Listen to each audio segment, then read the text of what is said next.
and thank you for attending the Young Playwrights Festival Zoom performance.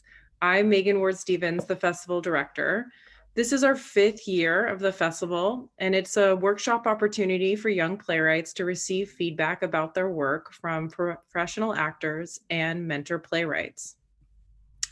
Our mentor playwrights this year are Cynthia Whitcomb and Matt Zarepsky, and the actors are Paul Glazier, Kelly Goodell, Tom Walton, and Melissa Whitney. The festival starts with a rough draft of the script, and over the past 4 weeks, the playwrights have been making changes based on feedback they've received. Usually, it culminates in a staged reading as part of Fertile Ground, which will be virtual this year. The stage reading is a very important part of the festival, as it's when the playwrights receive feedback from an audience. So after the final script is read today, we will open up the chat and the audience's microphones to begin a talkback. We like to begin with a popcorn response, which are usually just one-word responses to the scripts. So when I ask for that, you can type them into the chat below. So if you wouldn't mind, let's practice that. If you'd like to say a brief hello into the chat, we will make sure we're getting everybody's responses. And make sure that the drop-down menu says all panelists and attendees so that everyone can see your response. So fire away. Great. See some responses right now. Excellent. So we'll do that popcorn response at the end after all 3 scripts have been read. After the popcorn response, we'll open it up for the playwrights to ask a question about their script to you, the audience. And at that point, Dimitri, our Zoom producer, will unmute your mics, and you can raise your digital hands if you would like to respond, and then you can unmute yourself on the other side. So to practice that, please raise your digital hand if you have attended this festival in the past. Great. I see some responses. Thank you, everybody. If you're not able to find it, it's right there next to your name under the panelist button. Great. Now that we have all the technical out of the way, these 3 scripts are by the very talented Aishwarya Marathe, Emily Manishi, and Casey Tilner. They've been working really hard to refine their scripts, and I hope you enjoy the Young Playwrights Festival. Vow by Aishwarya Marathe. Characters: Sona Mushian, 25, a girl woman. Raoul Donahue, mid to late 30s, a graying man. The living room, dark except for a spotlight on Sona, asleep on the couch. The rest of the room is dimly lit, a cluttered entry table close to the door in one corner, a table close to the audience, other living room paraphernalia. An alarm beeps. Raoul enters, rubbing sleep from his eyes. Sona falls awake onto the ground. Raoul rushes to her. Whoa, you all right? Oh, Raoul, How did you end up here? I couldn't find my sleep aids. It's barely dawn. I didn't want to be alone. You still have time to get ready. If you want, we can... I didn't want to be alone with you. You came inside. The melatonin. How much? Just a bit. Didn't Dr. Strell tell you it's unnecessary? I haven't slept right in 2 days. He notices the ring, takes her hand. Is that yes, then? Hand pulling back. I FaceTimed my parents before bed. They asked how old it was. It's my great-grandmother's. They liked it. And I showed them a few pictures of you. My father said you looked tired and that he wishes you spoke Turkish. What do you think? Don't you speak Persian? No, I don't speak Persian, Sona. So is this our angle? Should we book a venue, make a guest list? I need to prepare. Sona scrambles to her feet and Raoul turns to watch her. She moves to the table and picks up a pair of tweezers. She pushes her sleeves up and leans forward with her upper half, holding the pair to her eyebrows, looking closer into the mirror. She wrinkles her nose, sniffs. Do you smell that? What? Nothing. Sona plucks a hair from her eyebrow. As she speaks, she continues to pluck with fervor. I wonder, how is it that some people can knowingly shoot their cigarette smoke through the vents when there's a kid with asthma sleeping in the next room? You know, puff, puff, puff, enough, and A little third grader has to puff his inhaler all night. Looking at you, apartment 301. That boy coughs like a dinosaur breathing meteor fumes, and meanwhile, Dad is building a skyscraper in his ashtray. Fucking fire hazard, if you ask me. Can we sit and talk? I'm not saying I'm the beacon of morality. You know that. I cut people in line if I want to order my latte first. Triple shot, full fat. I'm not afraid of you, milk. No matter what Anae says about love handles. Ow! Oh, geez. No, I'm fine. And I saw you throw half my dolma out at work yesterday. I have never made crunchy rice in my life. That was offensive. Are you still angry? No, of course not. But hey, we all feel guilty about this shit, right? I'm sure Mr. What's-his-name from apartment 301 has tried to quit a million times. We shouldn't feel guilty. We shouldn't. But still, I didn't cut in line at all this week, and I finished my lattes too. I'm not saying it was to compensate that what we're doing is like secondhand smoking or, I'm just going to say it, whatever the Me Too people were all about. But what's a girl got to do when she has a great pitch that catches dust on a desk for 6 months? I mean, it was like one slap to the face after another.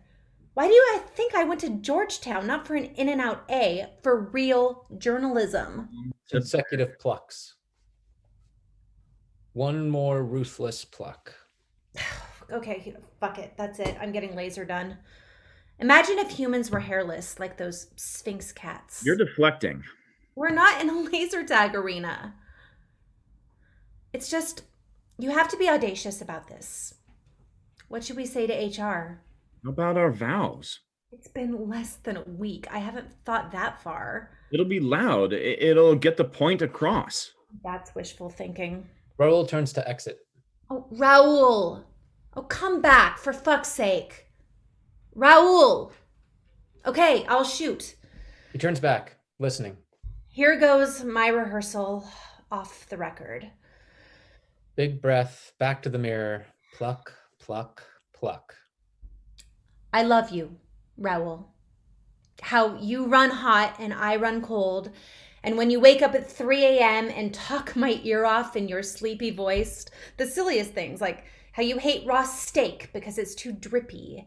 And sometimes your arm is too heavy and I don't have the heart to tell you that I need to pee, so I lay there until my bladder is ready to burst. Worry about your bladder.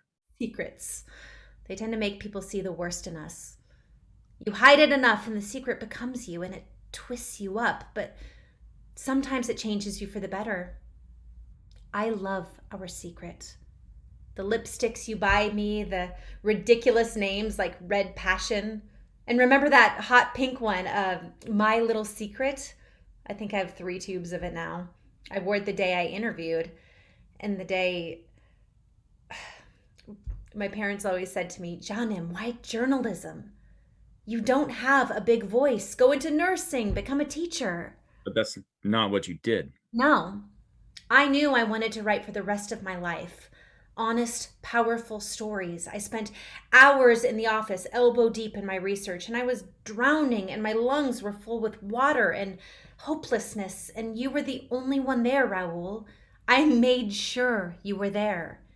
And it took some fucking balls, I tell you, to go right over the bureau editor's head, and after you vetted my work, whenever I thought about you, my heart would beat stronger and the words would come out faster, but my stomach churned with acid, and it's not my place to label an emotion that can't be labeled. You gave me the big voice. Now you're taking it back. If this blows up in our faces... Stay with you forever, till death do us part. Do you live in a fantasy? Jesus, fuck, Raoul, are you even a journalist? If I tell them that you used me, you used me. Attraction, love doesn't matter to them. You used me. You used me. Consider yourself lucky I'm not the kind of woman who would cry rape to save her reputation. Don't go there, Sona. You're just as complicit as I am.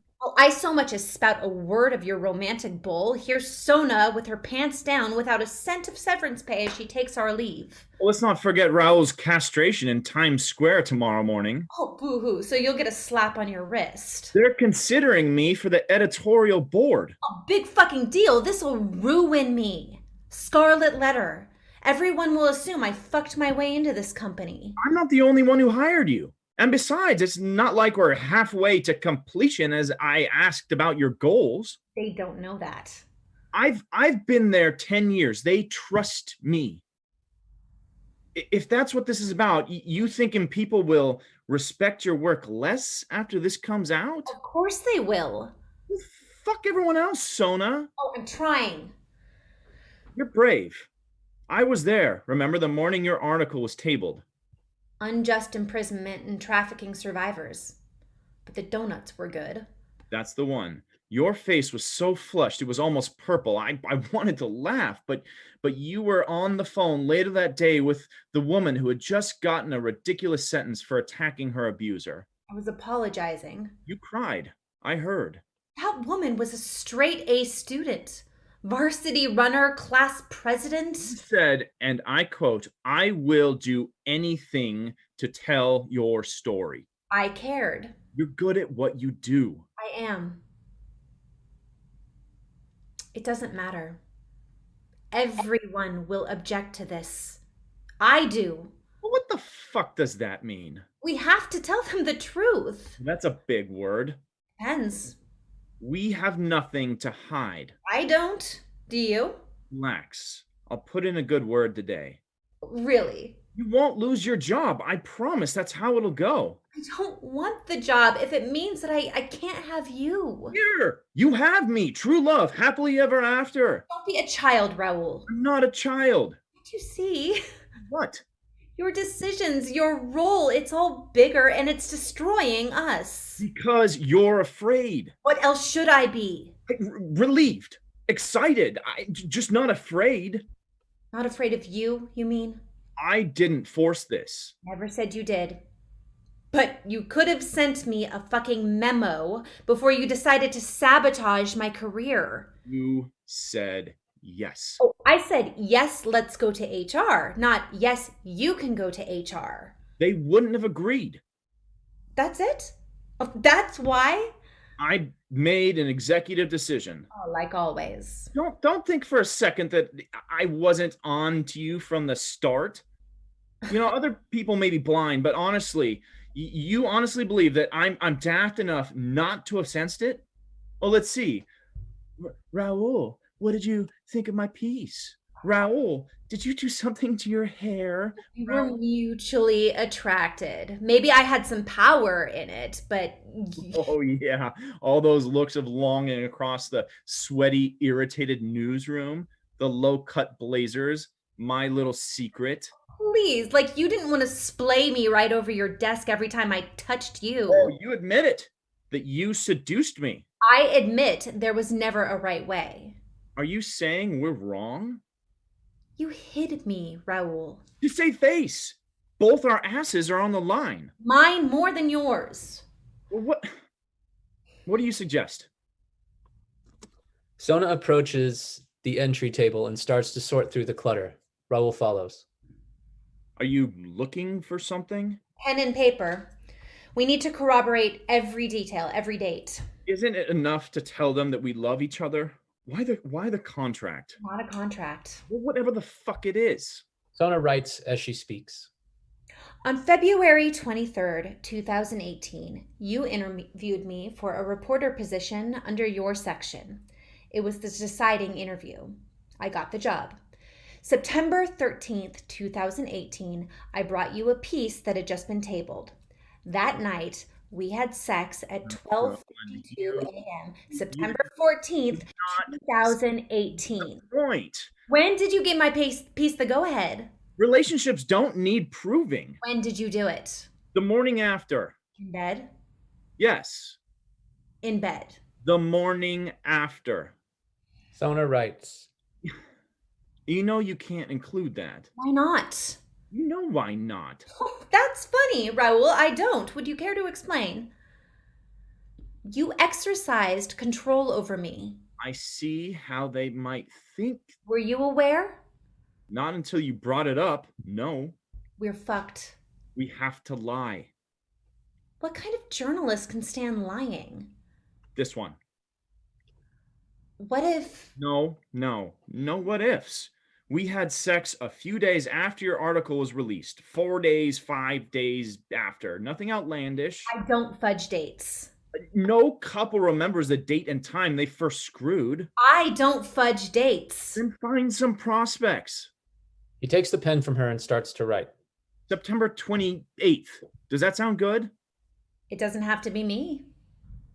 Excuse me? Here.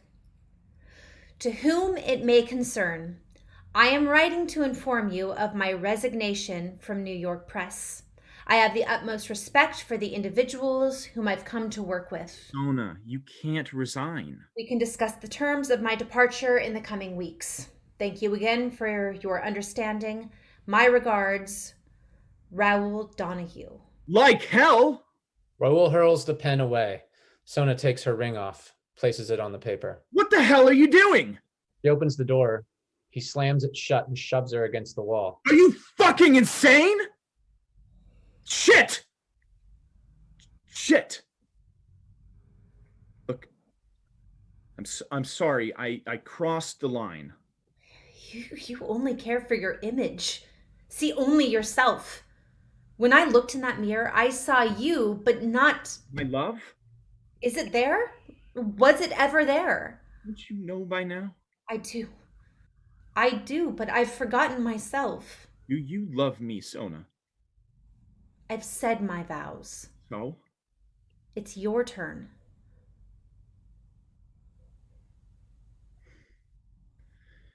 When you were new, Sona, still in your first few months, I always waited to hear your voice. You brought in pitches that were so insanely passionate. I got chills when you spoke. I wanted to help you grow. I wanted to learn you, what you loved, every part of you. The beautiful, the ugly, the terrifying, and I did. Only I would know about the spoken word pieces you practice in the mirror when you think I'm asleep, and those horrible renditions of Turkish food you make me eat. No one can resist gravitating towards you. You say I have the power? You know, if you asked, I would jump off a skyscraper for you. Prove it. I can't just give up my job. Forgive me, Raoul. But if I have no say in our future, there is no future for us. This will ruin me. You decide how much collateral damage you want. Either you resign or we both get the boot. Give me your hand. Raoul slides the ring onto her finger. She embraces him, then turns and opens the door. Where are you going? The office. I'll bring your things home tonight. End of play.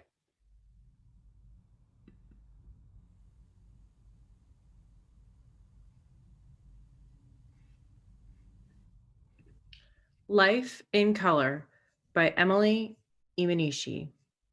Stage is set, resembling a bedroom. It's fairly blank except for a few colorful items. A large fish tank sits next to a wooden table. There's a bed with neat sheets and a few brightly colored stuffed animals. A pile of school yearbooks rests on the nightstand just next to the bed. Half-completed paintings are strewn about, as are various tubes of paint and messy sheets of palette paper. An abundance of get well cards can be seen, as well as balloons in the shape of hearts. In the middle of the stage sits a playing desk. A vase with a pink tulip sits on it, as does a notebook. There are two playing chairs slightly distanced from the desk on either side of it. Lydia is sitting at the desk center stage. I always thought of life as the paint section in Home Depot. You know, where there's thousands of different colors all around you, where you can find rainforest green nestled next to sky blue, which sits next to bubblegum pink, Colors in nearly every shade possible, from the deepest black to the lightest white. I'd be lying if I said I was an optimist. But something just felt right when I was there surrounded by color. I remember when I was probably around 5. My dad picked me up from school and he told me we were going on an adventure. The lights shift, filling the stage and revealing Lydia's father. Hey, Lid, over here. Lydia gets up from the desk and runs over to him. The lights shift to a yellow. Look, He bends down and points to a wall of paint chips. do you like it? It's called Marigold Sunrise. Oh, it's pretty. It's like the color of Buttercup. Yes, exactly. It's like Buttercup's fur, as golden and as bright as you. Do you think Buttercup will like it? I'm sure she'd love it, especially since it matches her. Do you want this one for your room? Lydia holds 2 paint chips, one in either hand. Well, I like this one, but this one reminds me of Sunshine and Buttercup. What do I do? I have an idea. What if we paint Marigold Sunrise in your room here, since we have Buttercup, and ask Mom if you can paint your room there the Lilac Breeze, since she told you you could choose a color for your room. Yes, I like that. Lights shift back to Lydia. That was so long ago, but somehow I still remember it as if it was yesterday. I think it was because it was the moment something changed in me. I had never seen so much color all at once, surrounded in it like a blanket. The woody smell of beams drifting in the air as the paint mixer whirled loudly. But beyond that, beyond the vividness, I remember setting my mind on using color. So I chose painting, and after that my days were always filled with color. Lydia's father stands up and walks around, picking up some of the strewn papers with childish drawings on them. Lid, this one's really good. Did you just draw it today? Maybe we should pick up some watercolors the next time we head into the store. He exits. My father cherished all my drawings, from the worst possible cat to the big flower I painted on my wall just days after I graduated from watercolor to acrylic. My mother, on the other hand, was not nearly that appreciative of my artistic interests, especially as I got older. Lydia's mother enters and crosses to Lydia. She looms over her at the desk. Lights shift to fill the stage. They're orange now. Young lady, what do you think you're doing? I'm working on my homework. She slides a piece of paper under her notebook. The audacity you have. I saw your drawing. You're working on that, not homework. Lydia, you're nearly a middle schooler. Your work is only going to get harder. If you keep distracting yourself with silly doodles and paint, you're never going to pass any of your classes. Look, honey, I care about you a lot. For heaven's sake, you're my only child. But I'm concerned. Ms. Stevens called me the other day to talk about your grades. She said you haven't been doing your homework, and when it is done, that it's filled with doodles everywhere. Lydia, we've been over this before. You can't keep doing this. I know, but Should I call Miss Carrison and tell her not to bring Alice over later? oh no, Alice is my best friend, and we never get to hang out when I'm here. Lydia, you know that's only because... Mother's pager beeps. She looks at it and stands. Honey, I'm sorry. I have to go. They need me at work. There's some leftover chicken casserole in the fridge, and I picked up some of the cherry ice cream you like. She exits. Thanks. Lights shift and focus on Lydia. I know she loved me. She just loved her work more. Thankfully, though, I had Alice. Alice skips on stage. She stops to look at the fish tank and then grabs the top yearbook on the nightstand. The lights shift to a sky blue. Hey, so I thought maybe we could go to the mall together this weekend. You know, since we're about to officially be middle schoolers, I thought we could do something fun together.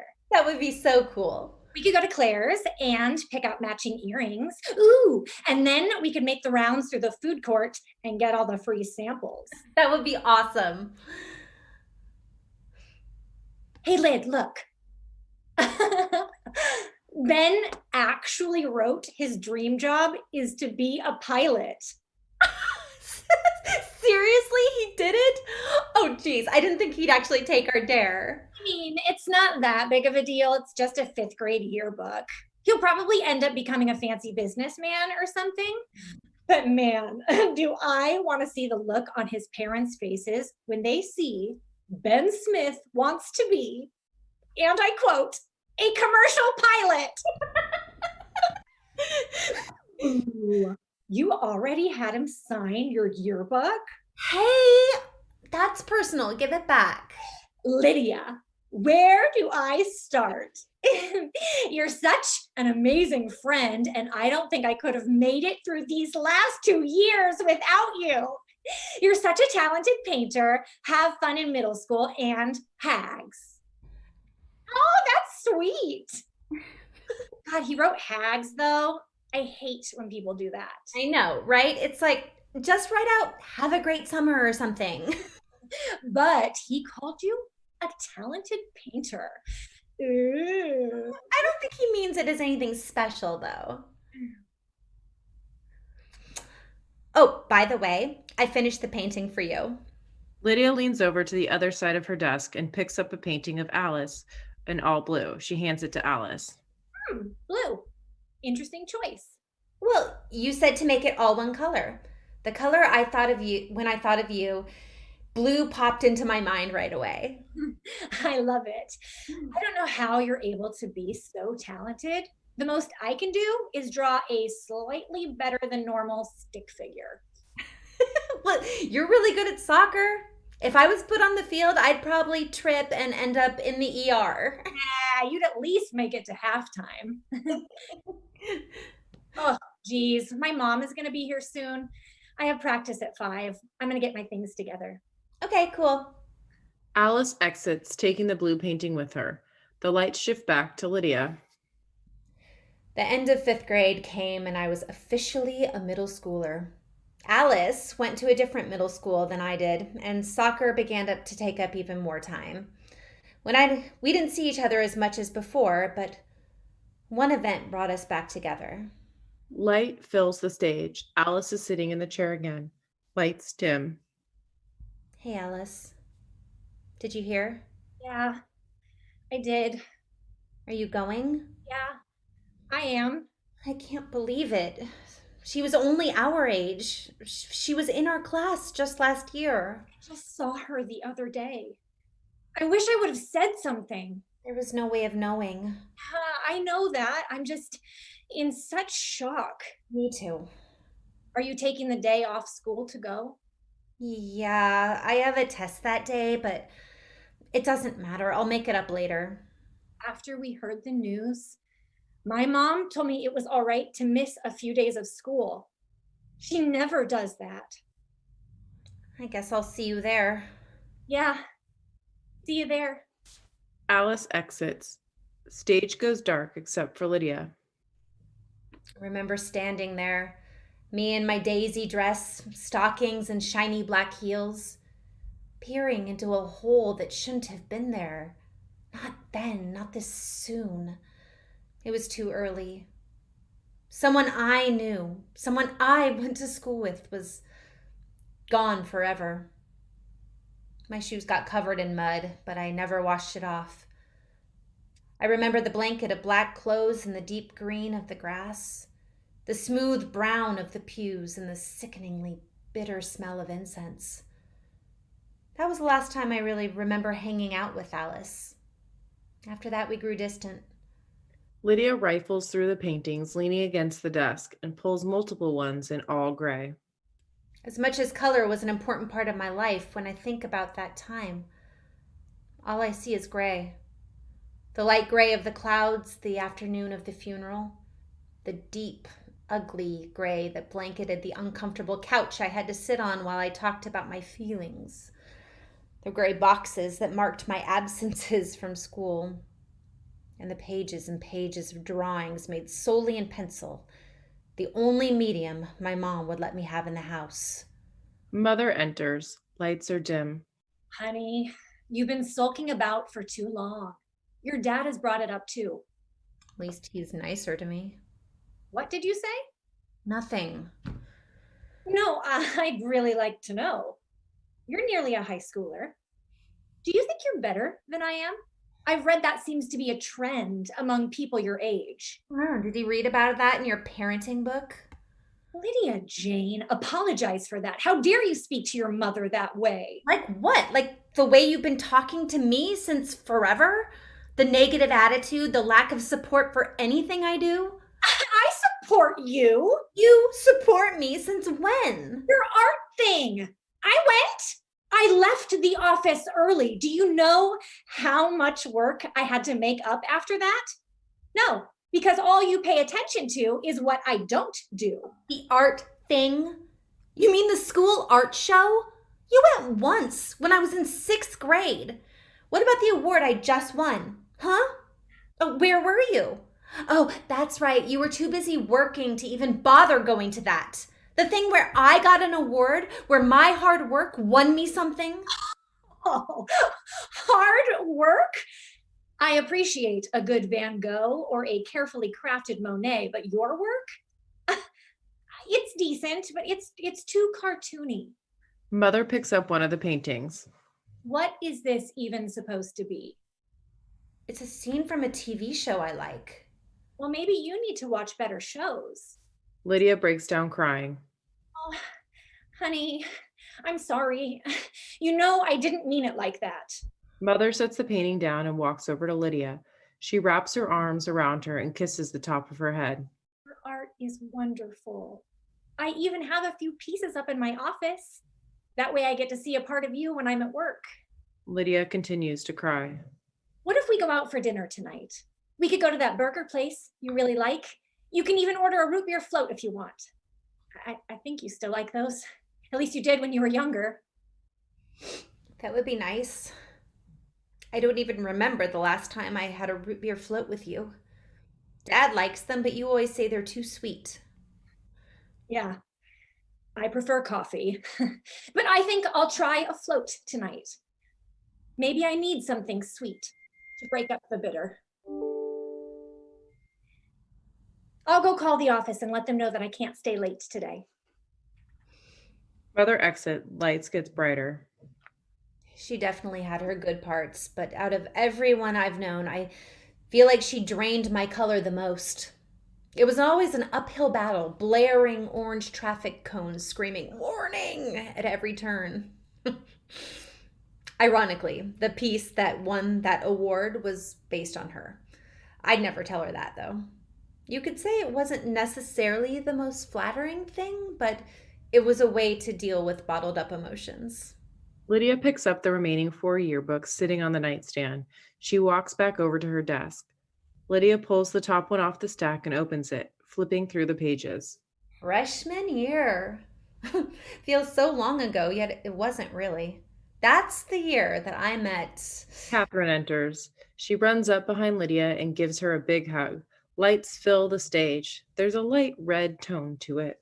Hey, how's my bestie doing? Hey, Catherine. It's good to see you too. So, how's your piece coming along? It's coming, I guess. I don't know. The assignment says to limit 4 colors, 1 for each section, but I'm struggling to find the right 4 colors, you know? Yeah, I get that. I think I want to focus on warm colors like reds and oranges and things like that. Oh, cool. Oh, so how was the presentation?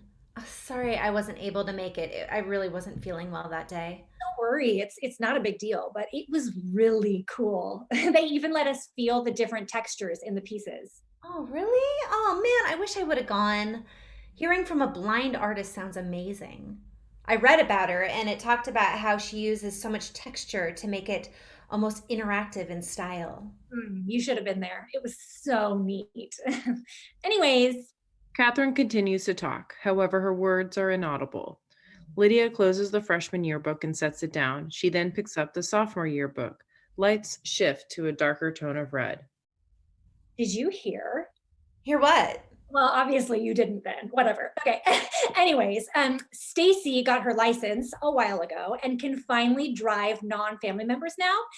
So she's planning a weekend getaway trip with some girls and heading to the beach. Oh, cool. When's she thinking to go? I'll text her and ask her to send the details. Oh, well, actually, she's already gotten 4 other people who are going, and there's only enough seats for them. Oh, but why'd you bring it up then? I'm just really excited, and I wanted to share. Are you going? Yeah, I already called shotgun. Anyways, Lydia closes the sophomore yearbook aggressively. The lights continue to become a deeper red as she opens the junior yearbook. Catherine pulls out one of the paintings leaning on the desk. hey, Lydia, what are you planning for your portfolio? Are you using mostly acrylic or a mix of mediums? Well, I'm planning on cutting up paint samples, gluing them onto the board, and probably painting over them somehow. Like this? Oh, yeah, that was an early prototype. I made it years ago, but now that I'm working on a cohesive collection, I'm probably going to change things up a little. Can I take a photo of it? Oh, I don't know.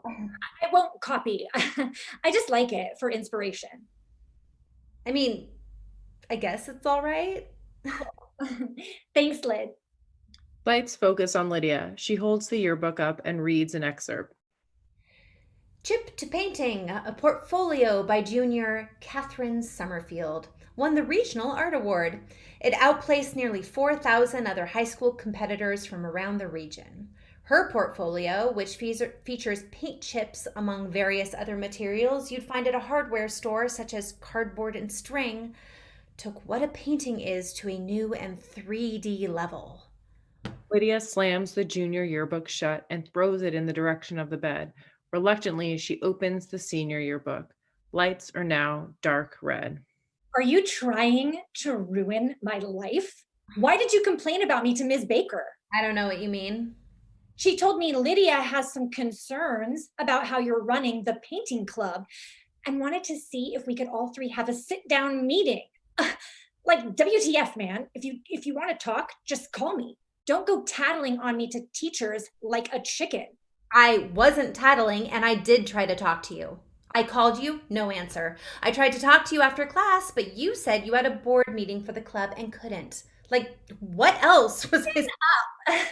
We both know I'm clearly the better painter, so just stop while you're ahead. I wouldn't say... I'm president of the painting club. I'm lead editor for the yearbook, and I just got accepted into the best art school in the country. Where are you going? Oh, you don't know yet because they rejected you? Speechless. Typical Lydia. See you at graduation. She exits. Lydia throws the senior yearbook. Bitch. How did we used to be friends? The lights switch back to their normal color and focus on Lydia. She starts to cry. Where did I go wrong? She's going to a prestigious university for copying my work, and what am I doing with my life? The lights expand to cover the whole stage once again. They're purple. Wyatt enters. He's carrying a box of tissues. He sets the box on the desk and stands next to Lydia. I heard someone needed a hug. Thank you. I know it's hard. College does that to you, but hey, there's got to be something good. Wyatt picks up a sealed letter and a messy pile of papers on the floor. Hey, Lyd, isn't this from the internship place you applied to, Art Collective?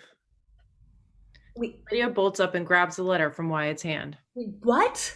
I swear I didn't get anything from that. Where did you find this?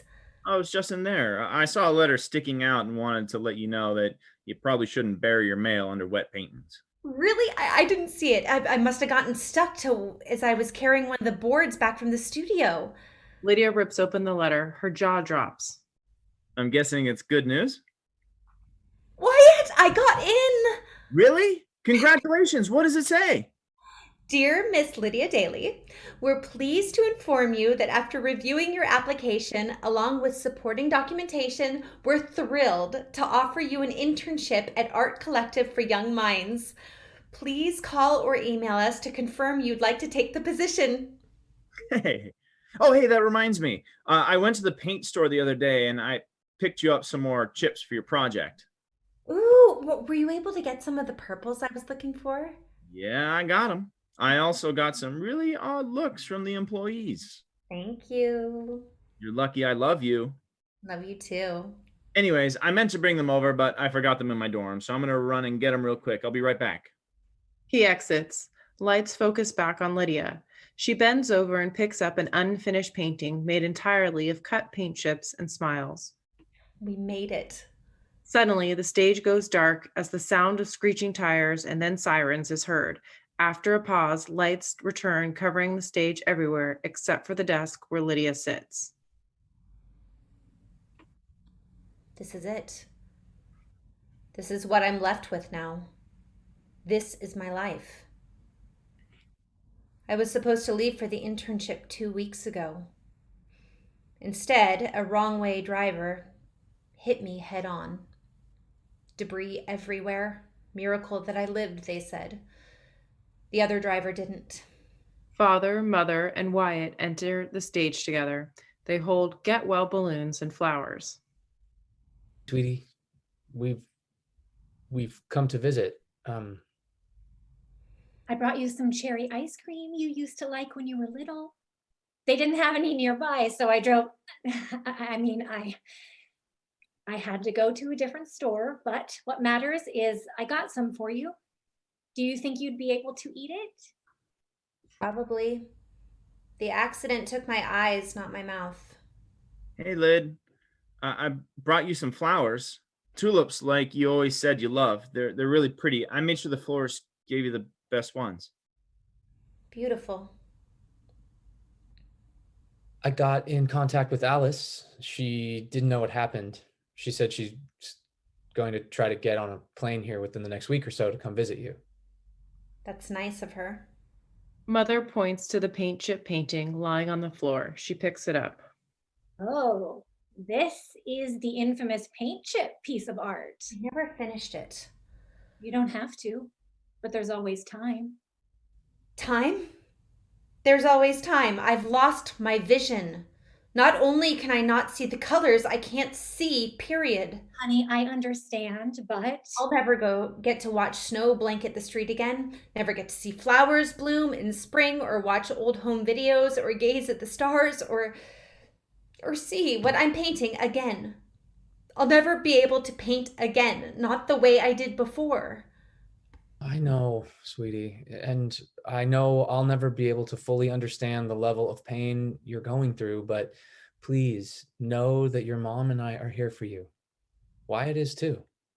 Whether you like it or not, I'll come visit you every day. Like I told you when we first started seeing each other, you're stuck with me now. Lydia, we love you. And as terrible as this is, I know you, and I know your strength. I know this because what did you do when you broke your arm in 3rd grade? You began working with your other hand, almost taught yourself to be ambidextrous in a way. And that time sophomore year when you had the flu, but the deadline for the art festival was coming up, you powered through and ended up winning an award. And you were so sick, but that didn't stop you. And Lyd, I can't even count the number of times you'd tell me how you pulled an all-nighter just to make your essay or painting or whatever perfect. You could have accepted defeat and gone to bed, but you powered through. I guess. Lydia, you're the strongest person I know. If anyone can take this on, it's you. Honey, I know I've been hard on you in the past, and maybe not been there as much as I should have, but I love you. And if you need anything, please just let me know. You have a support system of people who want to help you. We're all here for you, and we love you. Mother, father, and Wyatt exit. I've lived my entire life in color. It's been part of who I am. From what I wear to what I paint, how I view the world to how I view people. What's next is unknown, and now I know it won't be in color. But I won't let this break me. The blind painter could do it. Now so can I.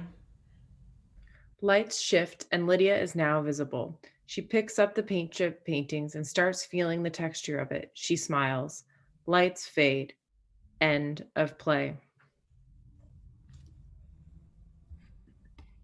Breakup, an action comedy, docudrama, and more by Casey Tilner.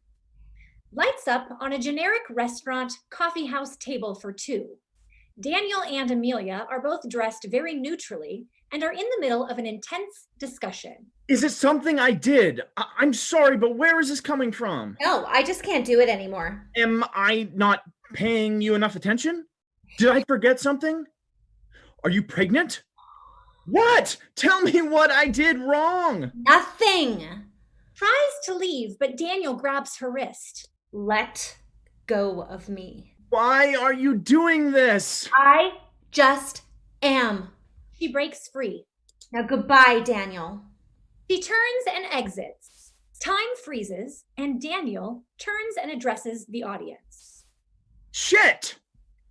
Sorry, I can't believe that just happened. I mean, really? Everything was going so well, and... Daniel reaches behind the table and pulls out the idea box. He sets it down, first pulling out a ring box, looking at it for a bit, then putting the ring box back. He begins to rummage through the rest of the box. Why did she even break up with me in the first place? It's not like I've been a terrible boyfriend. It had to be something on her end. Maybe it was because... Pull the fedora out of the box and puts it on. Shift into Daniel's, now Danny's, imagination.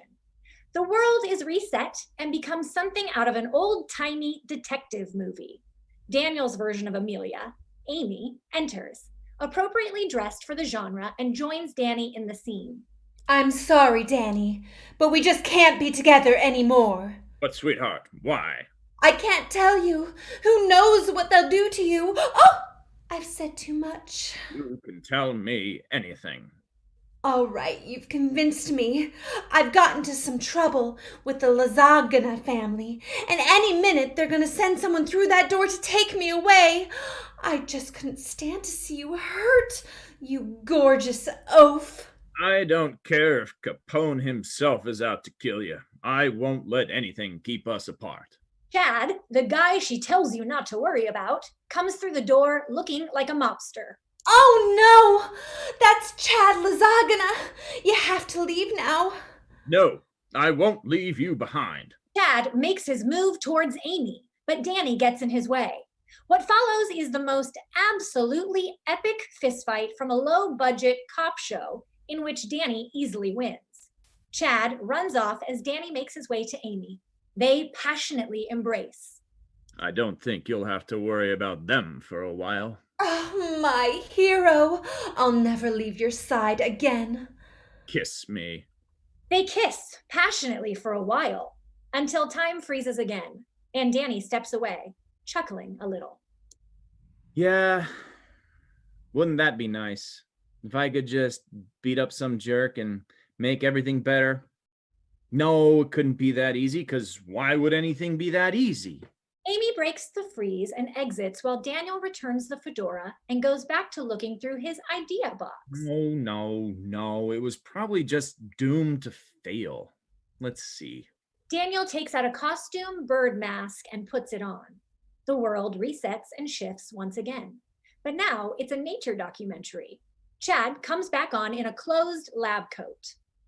Now let us take a look at the fascinating courtship rituals of Studentus Indeticus.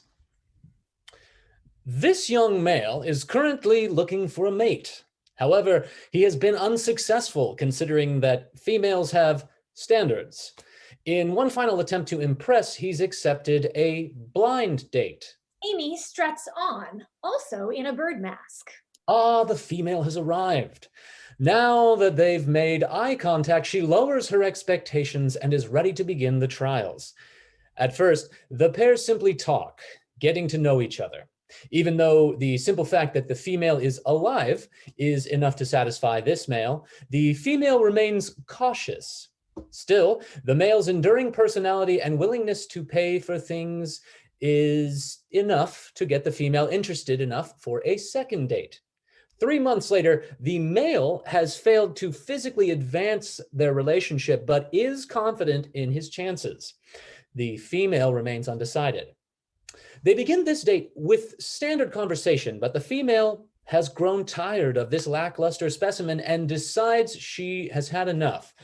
She formally rejects the male and walks away. He tries to save their relationship, but she insists on leaving, for she has secretly been testing another suitor and has found him much more to her taste. Amy struts over to Chad and starts ogling over him. After all, this Chad rips open his lab coat to reveal a beautiful chest of feathers. specimen is actually bathes daily and is much more physically proficient. Being the superior choice, the new male has successfully won the female's affections, leaving the inferior male sad and alone forever, with no one to care for other than a stray kitten who we all know just stays with him for the food. Chad and Amy start to go off together. Thank you for watching. See you next week as we watch this shell of a man try to pick up the shambles of his life. Danny takes off the bird mask, puts it back, and addresses the audience once again. Oh, yeah. Had to be that guy, right? I mean, she wouldn't have left unless she had another guy lined up, right? Wait, no, that's not her style. She wouldn't have hidden it. God, this would have been so much easier if she just explained herself. Maybe it was just some little misunderstanding. Like, Holds up a Christmas sweater from the box. The world shifts again, becoming something out of a sappy Christmas Hallmark movie. Danny puts on the sweater and waits expectantly. Amy storms on in some winter accessories. ah, there you are. Is there anything you want to say to me? Did you do something with your hair? I saw you. Okay. Doing what? I can't believe you, Danny. I saw you at the charity ball with that other girl. I guess I was the fool for thinking that you loved me. Amy, where are you going? I'm staying with Chad for the holidays. Chad enters. Don't worry, I'll take good care of her. You're making a mistake. The only mistake she made was trusting you. Stop fighting! Danny, goodbye. I never, ever want to see you again. Starts to exit with Chad. No, you don't understand. I'm done understanding. No, don't leave. The girl I was with was my cousin. But why didn't you say anything? She flew in just for the ball, and I couldn't tell you because she was on the run from her dark past in the gingerbread business. You're the only girl I could ever strongly care about. Oh, I should never have doubted you. Chad, I'm sorry, but I don't think I'll be staying with you after all. You're making a mistake, trusting that hooligan. No, I'm trusting my heart. Amy runs over to Danny and they spin in a hug as Chad exits. Now let's go give toys to the orphans. Oh, gifts? Oh no, I forgot to give you a gift. You're the greatest gift I could ever ask for. They share a G-rated kiss for a while until Amy freezes again. Danny breaks away, realizing that this isn't helping anything. Daniel begins returning the sweater to the idea box. Yeah, no. She's too smart to think I could get another girl. Amy unfreezes and exits. No, it's gotta be something stupid girl thing like communication or not paying attention to literally everything she has. This'll work. Pulls out a gentlemanly powdered wig and puts it on. The world resets and becomes that of a high society romance novel from the 1700s. Amy and Chad re-enter with teacups and saucers for all of them, looking appropriately proper. Amy gives Danny his teacup before the scene gets going. The scene starts with them loudly guffawing. Oh, Sir Chad, you're such a wordsmith. Always my pleasure to entertain, I do say. I quite enjoy getting acquainted with the two of you. Oh, the pleasure is ours. Ah, I'm afraid that reminds me. Sir Chad, pardon my forwardness, but could you graciously give us leave? I'm afraid there's something that we must discuss amongst ourselves. But of course. And when may I see you again? Perhaps later this eve, if you would meet me in the carriage with the black drapes. I will excitedly await you. Isn't he delightful? Now, pray tell, what was it you wished for us to discuss? I'm afraid I feel as though we should speak of our future together. Our future? Do you mean to say that you wish for us to marry? No, Mr. Danny. In truth, I fear that we should no longer indulge in our relationship. I must say, I know not what to say. I understand. Pray tell, have I done something to offend you? Of course not. You've been quite good to me this past season. Then in doing my due diligence as a man, I must ask, has another suitor caught your attention? Someone perhaps like good Sir Chad? Oh, the thought. Now, Mr. Danny, I'm afraid you have indeed offended me. My deepest apologies, but pray tell, what has brought upon this quite sudden change? I'm afraid there's nothing sudden about it. When I consider our love, I find that we are more intellectual pursuits rather than actual lovers. We seem to lack a certain passion that comes from the truest of loves, and I fear we may never have that passion. That is why I believe that we should hereby conclude our romantic association. Very well. Though I'd ask you to reconsider, I respect you enough. Chad enters. Dear Mistress Amy, my humblest apologies for interrupting, but I'm afraid I must report that your swans have formed a union against the stable boys, and I'm concerned that the situation may become violent. Oh, dear, please excuse me, dear Danny. I'm afraid this matter I must attend to. Chad exits. Amy stands and begins to exit. Wait. Stands up and runs to Amy and wraps her in his arms, looking like they're about to passionately kiss again. Will you allow my tender lips to grace your skin once more? Very well. Danny gets down on one knee and reverently kisses her hand.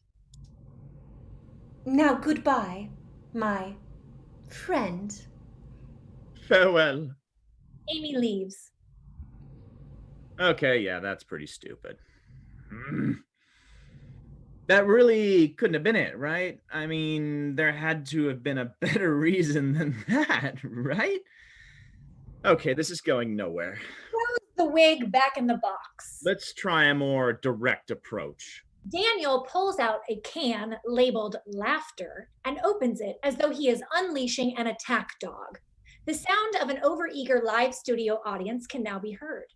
The scene shifts and the world becomes a sitcom, with the audience laughing at literally anything that could be remotely funny. Danny sets the open can on the table and sits. Amy rushes in with feathers in her hair. Whoa! Did you get in a fight with the pigeon lady? No, my enduringly dim-witted roommate thought it'd be a good idea to start a swan farm in our apartment. Yeah, that sounds like her. So anyway, what was it you wanted to talk about? Oh, well, I was just wondering about why you do some of the things that you do. Is this about the ketchup burrito? No. Because I'm telling you, that is the food of the future. No, that's not it. I was just wondering if you were happy with us and maybe how I might be able to tell if you weren't. Us? I'm not sure what you mean. Why? Why did you do it? Do what? This is pointless. You know what? You know what? This time I'm breaking up with you. I can't keep wondering what's going on in your stupid little brain. I've got things to do. So this time I'm breaking up with you. Wait, did you actually think we were dating? Why would you think that? What do you mean? Well, it's not like we've ever been on a real date. Wait, what? Guess we get coffee together, but that hardly counts. And no offense, but do you think you're the type of guy I would date? What do you mean? I mean, you're great and all, but do you really think you're my type? I mean, I do have some standards. Laugh track plays and continues to build. Can you even imagine sleeping together? Wow, I'd rather fight those 20 swans again. Hey, okay, that's enough. Hurt, he turns to the audience and addresses them once again, expecting Amy to freeze. But Not to mention what everyone else would think. I can't exactly build a following with a boyfriend who dresses like a trash bag, now can I? And I'm like going to be famous. You just play computers all day and go crying to mommy if things don't go your way. the audience is eating this up. Just stop it. Why won't this all just stop? Oh, you're right. We need to wrap this up. Chad, my real boyfriend, is about to pick me up. Oh, there he is. Chad enters. Hey, chickaboo. Hey, Chad. Can you believe this idiot actually thought we were dating? Oh, gross. Oh, can you even imagine having sex with that? I know, right? I said stop it. Why won't this just stop? Stop! Daniel panics and throws the can off the stage, and the laughter fades out. This seems to have an effect on Amy, and she stalks over to the idea box. Chad exits. Daniel sees Amy, who is removing feathers from her hair. What are you doing? Oh, don't mind me. You've clearly lost it, so I'm going to intrude a little. He begins to rummage through the box. All right, I'm done. This is going nowhere. It's pointless, and I don't even know what I was expecting. I guess I'll just never know, and it'll haunt me forever because I'm too dumb and ugly to figure anything out. Amy takes out a light switch and flips it. The lights go out except for a spotlight on Daniel. What's going on? Why is this happening? I said I was done. I want to be done. But you never got your answer. No, but that's okay. Really? It doesn't seem like you're okay with it. I'm moving on. I let her go. I accept that there's no way to know why she dumped me, and I have to be okay with that. Daniel makes to leave, but a hooded Chad reaches out and grabs Daniel, covering his mouth as he struggles against him. You can't get away from us. So tell us, Coming why are we still here? Daniel breaks free of Chad and stumbles away. Because I'm lying. Is that what you want? She dumped me, and I don't know why, and I hate it. I hate it. Why do you hate it? She's just some girl. You were only dating 3 months. She didn't like you, big deal. Happens all the time. Just get another one. Because I don't have time. What? I'm dying of cancer. No, you're not. I'm actually an alien here to study the human race. No. Because I need to fight demons with my magical planetary powers. Stop it. Why do you still care? Say it. Because I love you. Because I love you, Amy. Okay. Now keep going. Amy offers the light switch to Daniel, who flips it back. The lights return. Amy sits down at the table and waits expectantly. No more ideas to hide behind. Daniel takes a minute and sits down. Amy gets back into character. So, what was it you wanted to tell me? I just wanted to tell you how much I appreciate you. I know we're really different, but I just love how you'll always watch Die Hard with me, even though we must have seen it 20 times by now, or how you'll listen to me geek out about circuit boards or space travel for hours. Your smile makes me want to do anything I can to deserve it. And I don't think I've met anyone more ready to fight someone about climate change. You're so good at not letting other people get to you. Unlike me, I'm really bad at that. I never knew I could talk to someone without embarrassing myself until I met you. Thank you for that. Thank you for being so great all the time. Sorry if I couldn't earn that smile, but thank you for the time you spent with me anyway. I really wish it could have been longer, but I'll take what I got. I love you. I don't think I was the best at saying it, but it's true. I love you. Feel better? Yeah, no, Still hurts? still hurts. Not much left we can do in here. So what can I do? You know all that you just told me? Yeah? Tell her. She pulls out a cell phone out of the box and hands it to him. Daniel takes the phone and looks at it. He starts to dial as the lights fade to black. End of play.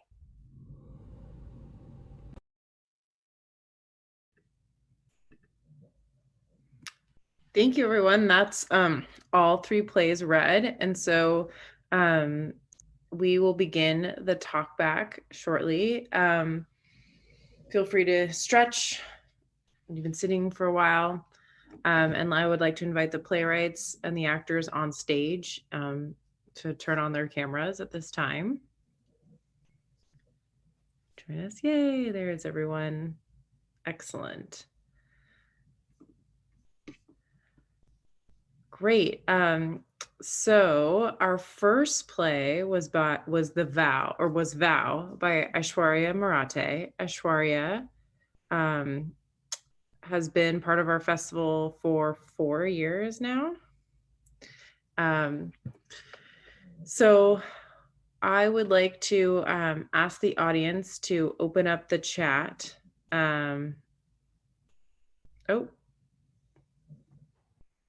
Looks like all these people are becoming panelists, Dimitri. Just told me.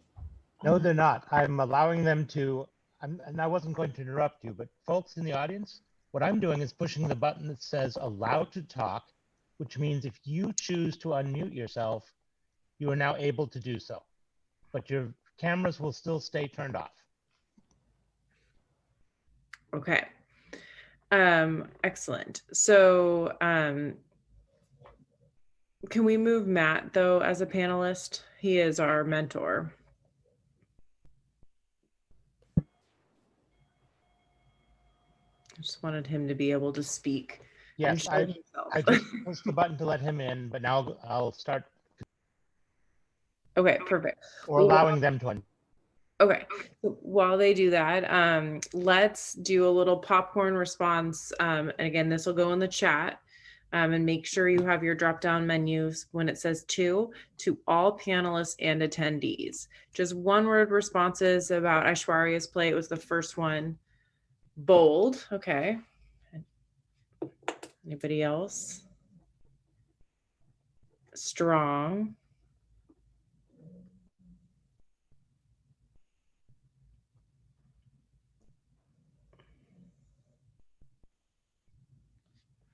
Provocative.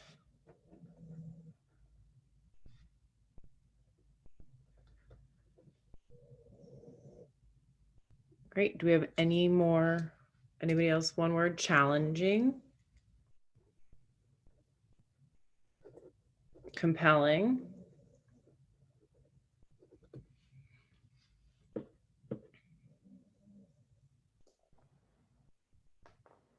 Excellent. So Aishwarya, do you have a question for the audience that you would like to ask them? Yes, I do. So my question, kind of broad, but I wanted to ask whether in this play you found yourself challenged by the morals and the difficulty of the situation for my characters, and what that did for you as an audience member to witness. So if you would like to respond to Aishwarya's question, please raise your hand, your digital hand. I will call on you.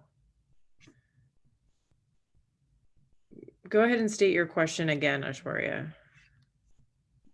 So to restate, my question was, did the morals and the difficulty of the situation and the characters in my play challenge you as an audience? And how did you experience it is, I think, a clearer way to state that. Yes, Jennifer, go ahead and unmute yourself.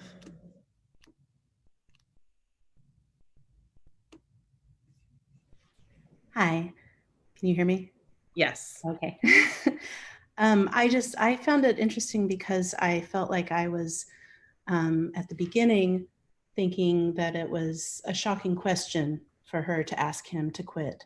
But the more that the play continued, I could really start to understand her position and the difficulty that they were both in. It was really well done and well acted. Great, thank you. Anyone else?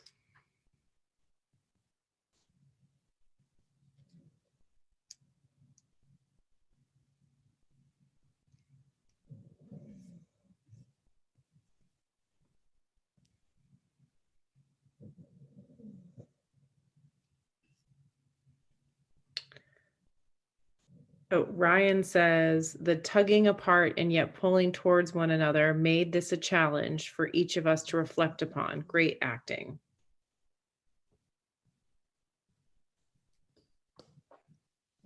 Great.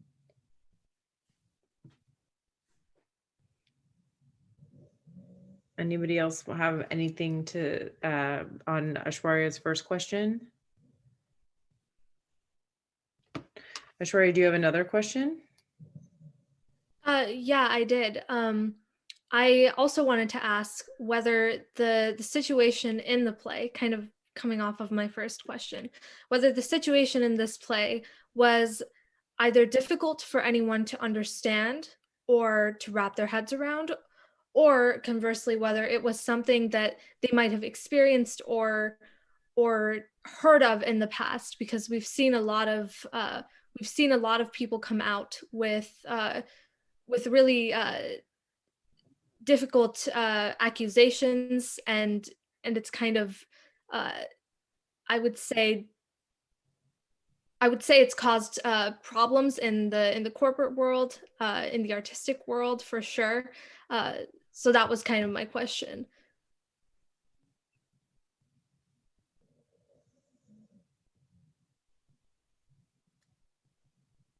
And say it again. What was the question at the top? Well, essentially, whether anyone has experienced a sort of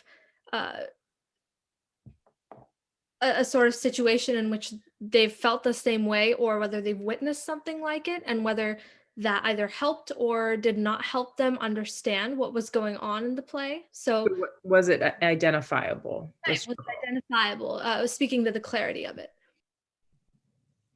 Ryan says, this is more common than most want to admit. Was this from any experience you had witnessed or heard of?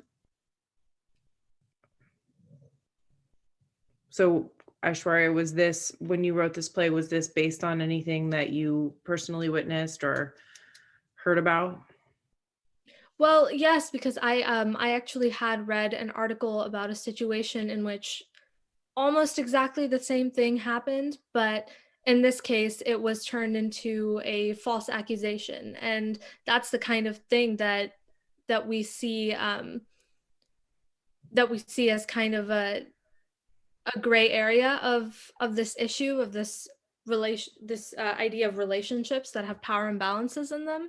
And that was where I got the inspiration for it. So I was speaking in that sort of sense. Okay. Does anybody else want to talk back or raise your hand, digital hand?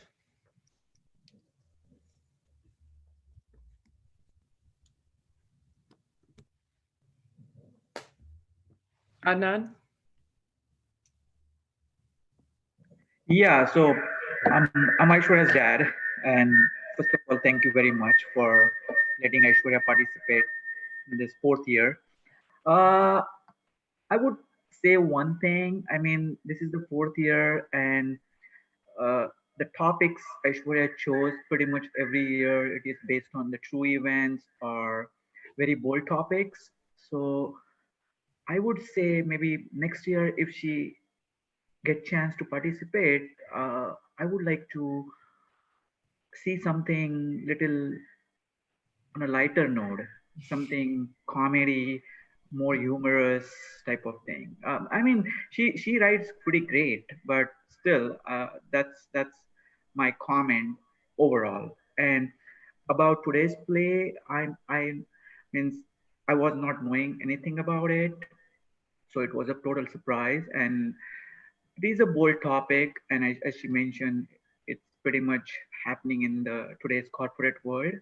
And I think she touched once again a very hot topic with this play. So I wish her good luck for her future writing. Yeah.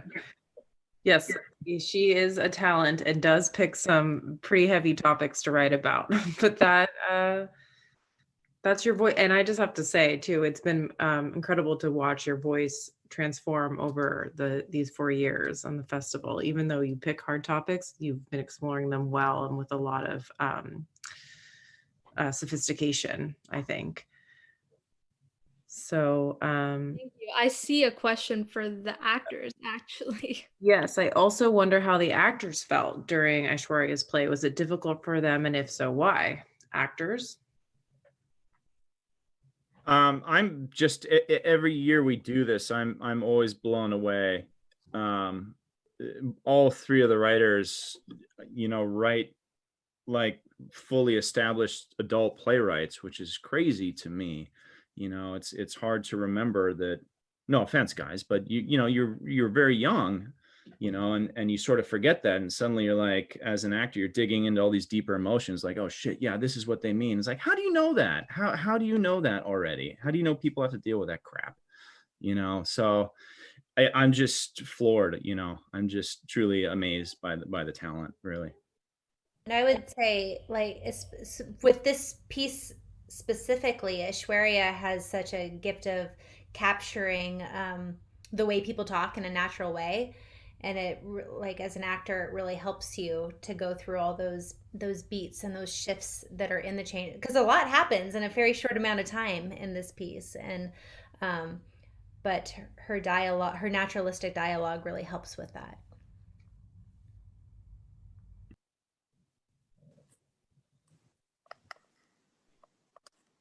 Excellent. So Aishwarya, any other questions for the group, or does anybody in the audience have any questions for Aishwarya or the actors? Please raise your digital hand.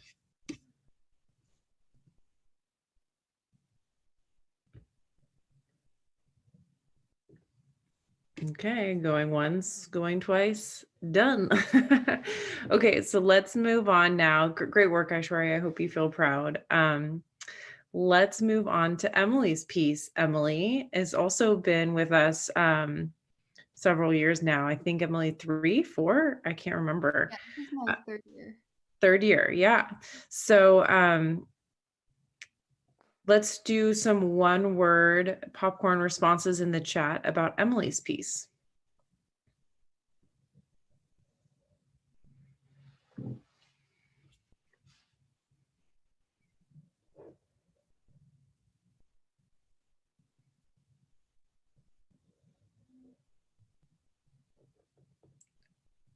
Emotional, inspiring, emotional but too long, intriguing, inspiring, wonderful,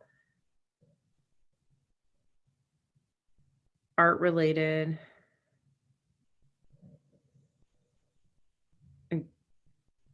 exhausting, mythic overtones. Okay.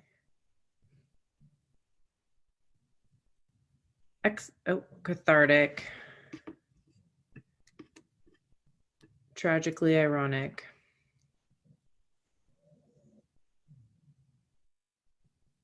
Excellent. Emily, do you want to talk? Do you have a question for the audience? Yeah. So I was wondering if people like expected the ending and what people imagine following, like after the play ends.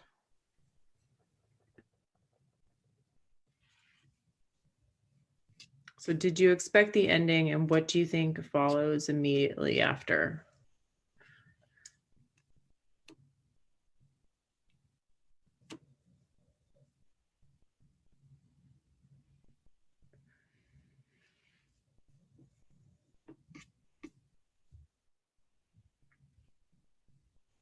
She could become an amazing blind artist, and it was totally unexpected. I felt hopeful, although unsure of the road ahead.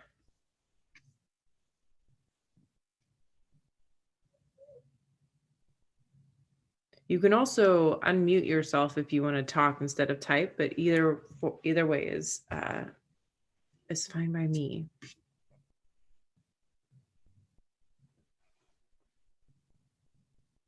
Okay, anyone else on that question? What did you expect? And never give up your dreams. And never give up on your dreams was another response.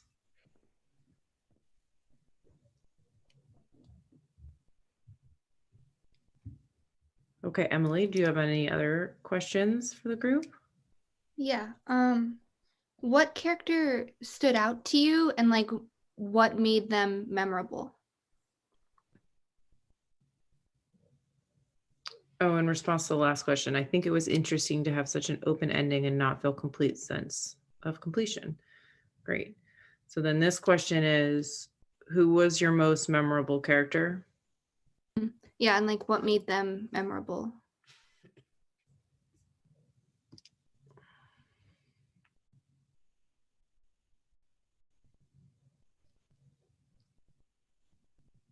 So we had mom, dad, Alice, the middle school friend.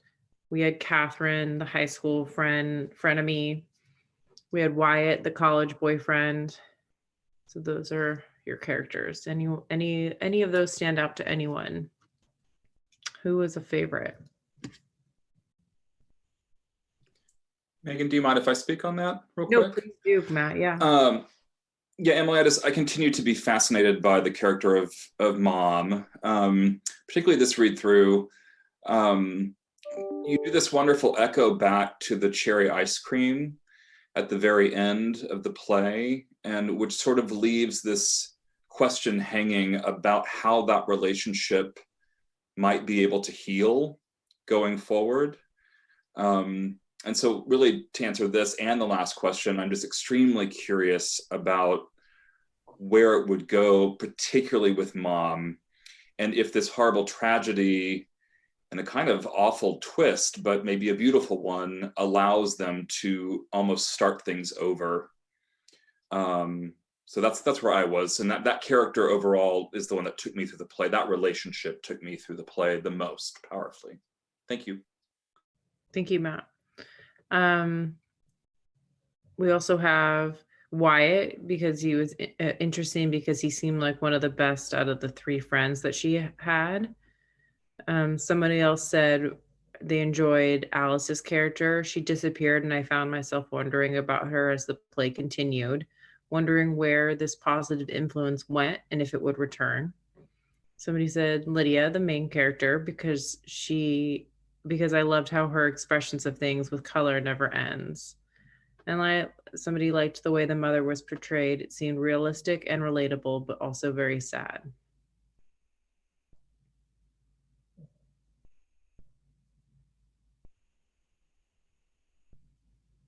Mom, as it shows different shades of her, is another one. Wyatt offered a great friendship.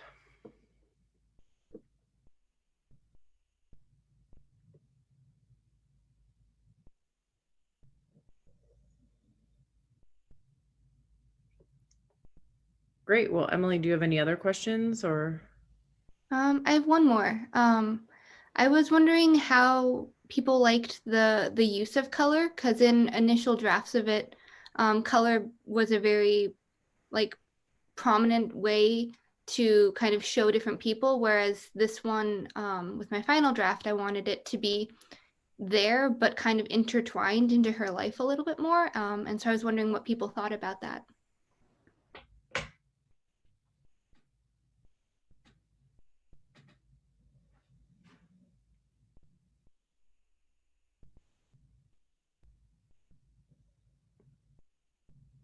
maybe as an audience, did you notice that there were different colors, and what did you think about the colors and how they were used?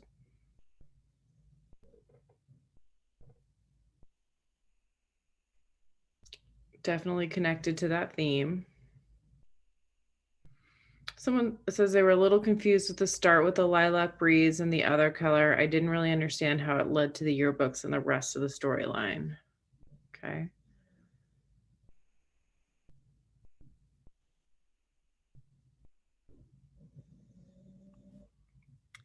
You know, can I say something? Yeah. This is such a visual play that I think some of the colors don't come across. Like I think during a staging, you would be able to see them much better. So as a result, I lost it a little bit because I was listening more to the words and the interactions that I forgot about the colors, but I could see if this were a full production, you know, using how you talk about the light shifts, and I could see how that could really have a beautiful effect and really sort of hammer home this color idea more as well. Someone said color is symbolic, and to have a piece that makes color stand out rather than subtle was very cool. Yeah. I think in other drafts too, Emily, you had, but were more prescriptive in like how color was used in terms of costuming and stage props and stuff as well. And this draft, I think, just mostly spoke about it with the lighting, but I'm wondering, is your intention that it would be in other elements as well? Yeah, so with this draft, I had made like a big shift with everything. And I think with this version of the story, I wanted color, mostly it would be like in the background kind of, which would be in like a staging more. But I wanted color to kind of be shown that it was important throughout her life, and it like will still continue to be, even though it's going to be a lot different. But I wanted it to kind of give with like indications of the characters. So like with Catherine, like her using red is kind of can have kind of not necessarily like negative connotation, but kind of signaling to kind of the decline of their relationship, and things like that, where I wanted some of the more positive people in her life to have kind of cooler colors like blues and purples that are a little bit more calming, whereas like her relationship with her mom and Catherine are like reds and oranges, like warmer colors that can sometimes be used as like a warning, I guess. If I might say, Emily, what I like about the subtle version is that when it was bolder, it felt a little bit more literal, sort of linked to a specific emotion or character trait. But in this version, the colors to me take on a kind of mythical or spiritual significance. You know, she's a painter, and the sort of lens through which she views the world kind of slowly over the course of the play becomes more evident to me. And then when she loses her sight, I'm left with like what color will become to her now as something in this other realm, because she can't see it literally anymore. And so that there's something about its use in this draft that I find very, very satisfying, just for what it's worth. Aishwarya? I really loved the symbolic use of color, because I saw each character in a different color, and I'm sure this might be the case for the rest of the audience. But what I loved especially was, I think that Lydia became very memorable to me because she was the thing that absorbed these colors and also created them in a way, because we heard her speaking the most. And so that made me wonder, and I'm still curious about it, exactly what color is she, or is she a mix of all of these elements of her life? So really great use of symbolism, I think. Thank you. Someone else said, I appreciate the use of color, brings in kind of a synesthesia feeling. I hope I'm saying that right. Excellent. So did anybody have any questions for Emily, or Emily, do you have any last questions for the audience?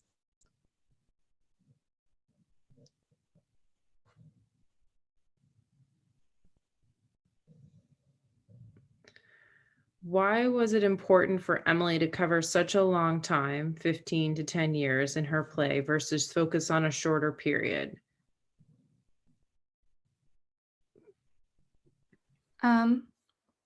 I thought that it would be interesting to kind of follow someone throughout their life, and see. This kind of ties to the play I did the first year, where like I wanted to have who people are at different aspects in their life, and more focusing this time on like the connections that they have, to kind of define. And that was one thing too, is I wanted the color to kind of define how she looks back on her past, and then how she's kind of going to move forward, I guess.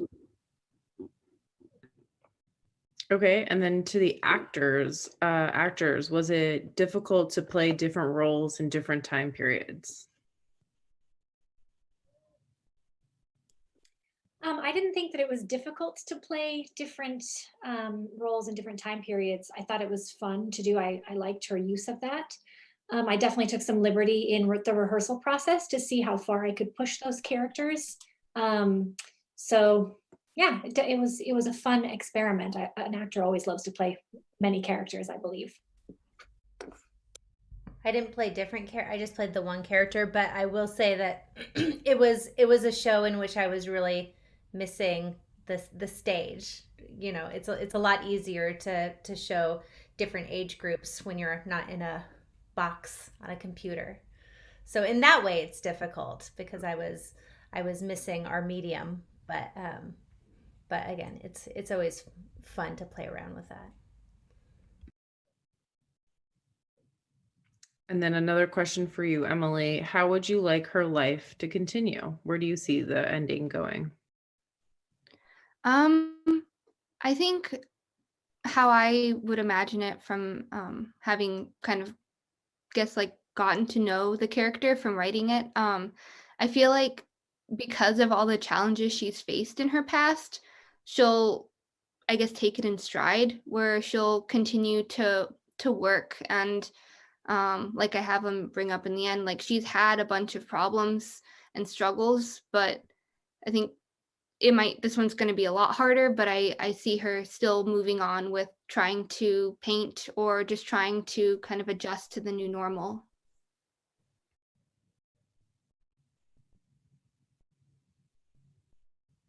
Great. So if there's no more discussion about Emily's, let's move on to Casey's, The Breakup. So in your chat, if you would just popcorn response, one words about what this play brought up for you.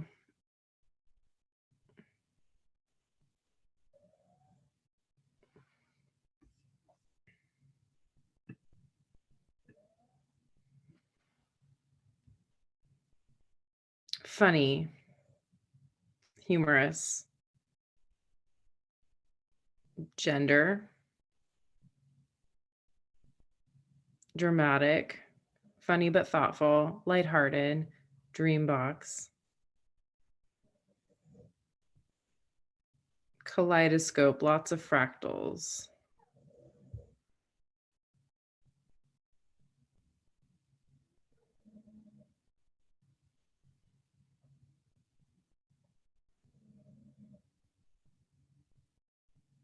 Okay.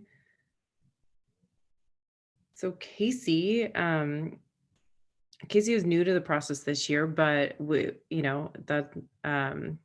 always fun to have some fresh blood to work with.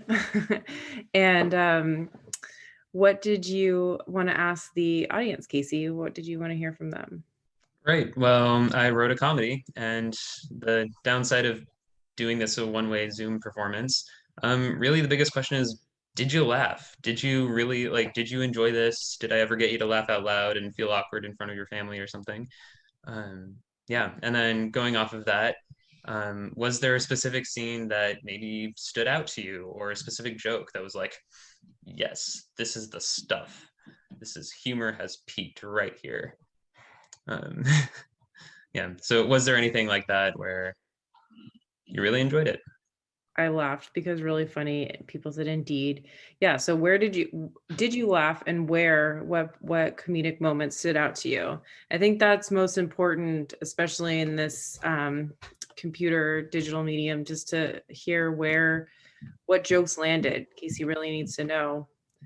Because of course it's funny throughout, but what specifically got a laugh for you? I laughed on the inside because really funny. I liked the carry of Chad lasagna. Oh, good. It was funny. We got that joke, Melissa. I know not what to say. Yes, love the transition to the 1700s romance.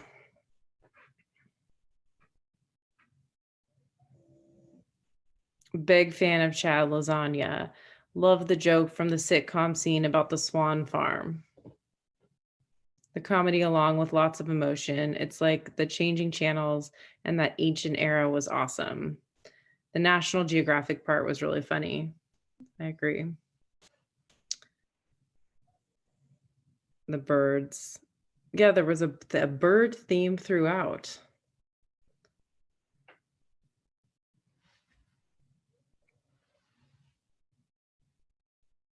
I think it's funny you have the swan bit at it, because this reminds me of another play that has swans in it as well. So it's just so funny. The acting was so great too. Yeah.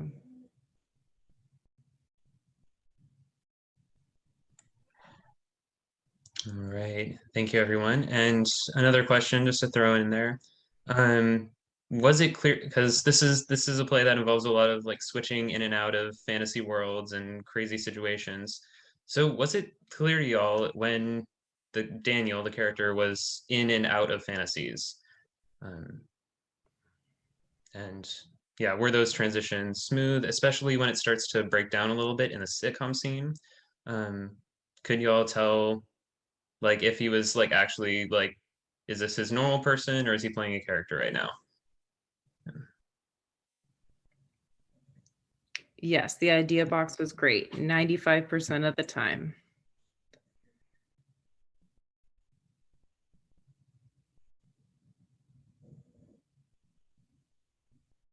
Other than the end, I kind of knew when he was in the idea box thing. So tell me more about when the confusion into the end. What when did you think, or I guess what part were you kind of lost?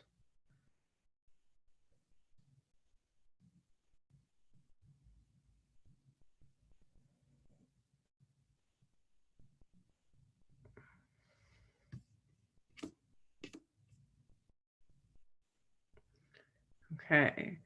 Don't really know. Just confused me. Okay. Daniel was great. Seems to me emotional person, and transition was awesome, and there was no disconnect during the transition. Okay.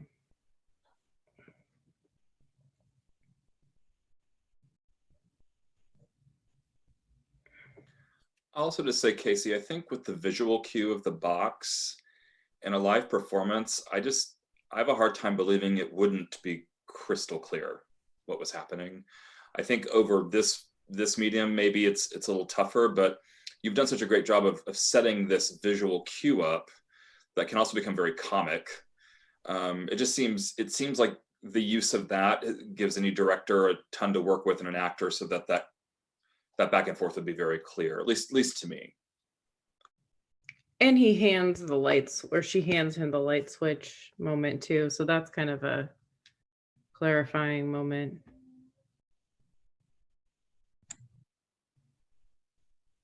All right. Well, thank you. I don't think I have any more questions for y'all. So Does thank you anyone for the have any feedback. questions for Casey or for the actors in this piece?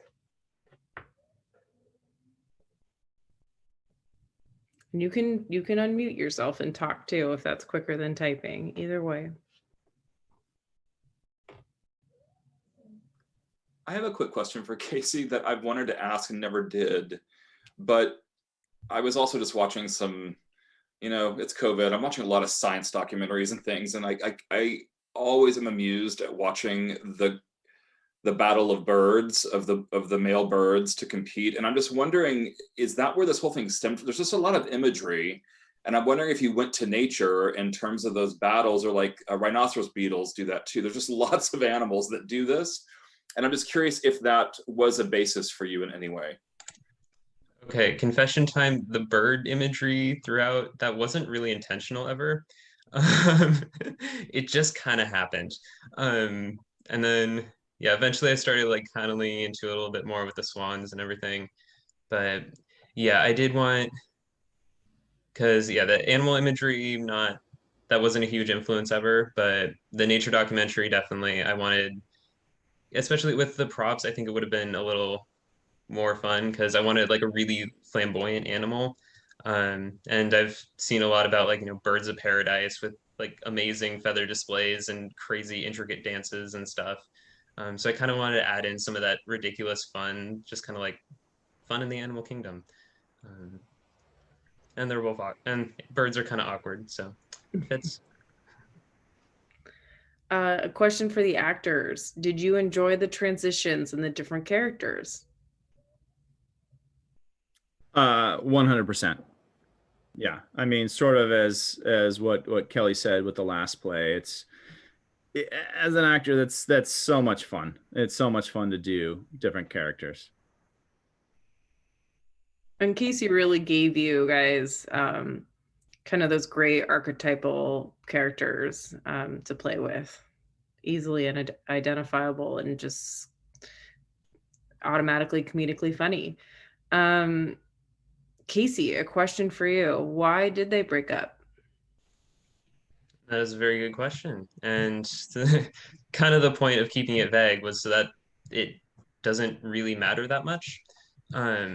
Because yeah, the story is meant to stay about the guy trying to like reason through why this happened and self-examining, like, what did I contribute to this breakup? And maybe I can fix it, or everything else. So Amelia may have had her reasons. Maybe there was something completely different. Maybe it was Chad. But it wasn't meant to be about actually why they broke up. It was about to be what he contributed to the breakup.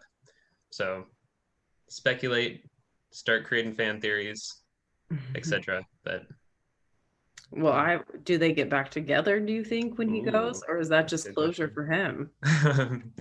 Yeah, I think it might be salvageable. I actually like that is a major theme of it, which is just like, not poor me, I'm a victim of this woman's mysteries or whatever it is. Just like, well, this relationship failed. How did I help that failure occur? Which I think is something that, like, it took me an entire divorce to ask myself that question, and at 36. So it's like, cool. I'm hoping that people can start now and ask those questions, so you can see the writing on the wall when you like see like, whoa, this relationship has started to suck. What am I doing? Like, how can I show up better for it or whatever? I just think it's a good theme, lad. It is indeed.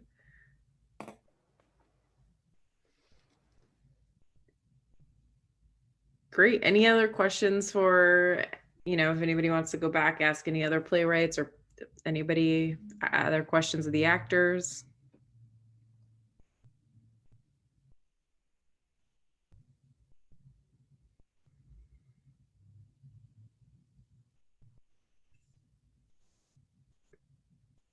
Great. Well, then, if nobody has anything more for the group, I just want to say thank you so much for attending and for staying for the talk back. And thank you, actors, for your wonderful work. I know it's hard acting, not connecting with your fellow partner on stage. Yeah, somebody want to say, how did you feel about this format? In a way, I think for the workshop, for the playwright getting feedback, I don't know, I felt like it was not much was lost. I mean, of course, in person you're always losing something, but I feel like you guys were able to still get and receive feedback on your writing. But I think where we've really lost is the physicality of being on stage and seeing the actor's full body and fully connecting, and the timing of the rhythm. Did anybody else want to comment on how you felt about doing this workshop in this format? Playwrights, actors, mentors, Matt? I think you said something I just would like to hear repeated, is that so much of great playwriting is about the rhythm of language. It's a big aspect of it. And these platforms don't really allow for that. You just overlaps and interruptions are just really, really difficult. So that's where I think we suffered the most, was in the rhythm of language. But I also think that in the mentorship felt solid, and I don't mean like my mentorship is solid. I mean like those sessions were felt productive is the word I'm really looking for. Yes. And so I guess what I want to just say is I want to congratulate the writers and the actors, and you, Megan, and Lakewood, just everyone, for just pushing through this moment in our history to keep arts moving forward and progressing and nurturing young people. It is just so critical, and it allows for some hope. So I just wanted to say, yay for that. Regardless of anything that was more difficult. I'm very moved by the work, and very moved by the work that was behind it, that young people are still doing this. I feel like we're in great hands as a middle-aged person, seeing these young people develop this work, and that this was able to go on this year. Just bravo to everyone who made that happen. Yeah, I second that.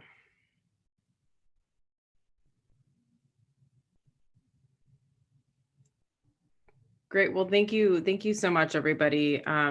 Like Matt said, like we've all said, it's been a weird year, and it's just great to be able to see all your faces and work on this work together in any format possible. And